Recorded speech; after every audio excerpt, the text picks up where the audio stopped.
বাংলাদেশে নিযুক্ত চীনের রাষ্ট্রদূত ইয়াও ওয়েন বলেছেন, বাংলাদেশের সংস্কার ও উন্নয়নে তাদের অভিজ্ঞতা বিনিময়, উভয় পক্ষের মধ্যে হওয়া চুক্তি ও ঐক্যমত বাস্তবায়ন এবং বিভিন্ন ক্ষেত্রে বাস্তবসম্মত সহযোগিতা এগিয়ে নিতে প্রস্তুত রয়েছে চীন। তিনি বলেন, বাংলাদেশের অভ্যন্তরীণ পরিস্থিতিতে যত পরিবর্তনই আসুক না কেন, চীন বাংলাদেশ সম্পর্ক উন্নয়নে চীনের অঙ্গীকার অপরিবর্তিত রয়েছে। প্রধান উপদেষ্টা অধ্যাপক মোহাম্মদ ইউনূসের সাথে সাক্ষাৎ করে অন্তর্বর্তীকালীন সরকারকে স্বাগত জানান রাষ্ট্রদূত ইয়াও। একই সাথে অধ্যাপক মোহাম্মদ ইউনূসকে প্রধান উপদেষ্টা হিসেবে অভিনন্দন জানান।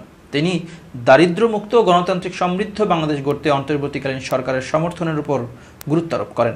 রাষ্ট্রদূত ইয়াও বলেন, চীন অন্য দেশের অভ্যন্তরীণ বিষয়ে হস্তক্ষেপ না করার নীতি কঠোরভাবে অনুসরণ করে।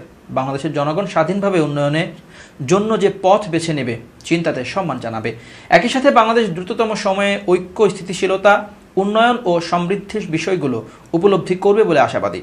ইয়াও বলেন, চীন ও বাংলাদেশ ঐতিহ্যগতভাবে বন্ধুপ্রতিম প্রতিবেশী এবং ব্যাপক কৌশলগত সহযোগিতামূলক অংশীদার। দ্বিপাক্ষিক সম্পর্ক উন্নয়নশীল দেশগুলোর জন্য পারস্পরিক শ্রদ্ধা এবং উভয় পক্ষই সমানভাবে উপকারভোগী হিসেবে একটি মডেল স্থাপন করে। রাষ্ট্রদূত বলেন, বাংলাদেশের জাতীয় সার্বভৌমত্ব, স্বাধীনতা ও আঞ্চলিক অখণ্ডতা রক্ষা, জাতীয় ঐক্য ও স্থিতিশীলতা রক্ষা এবং আন্তর্জাতিক ও আঞ্চলিক বিষয়ে আরও গুরুত্বপূর্ণ ভূমিকা পালনে চীন দৃঢ়ভাবে সমর্থন করে। রাষ্ট্রদূত ইয়াও বলেন, চীন ও বাংলাদেশ উভয়ই উন্নয়ন ও পুনরুজ্জীবনের গুরুত্বপূর্ণ পর্যায়ে রয়েছে, যেখানে সহযোগিতার বিপুল সম্ভাবনা রয়েছে।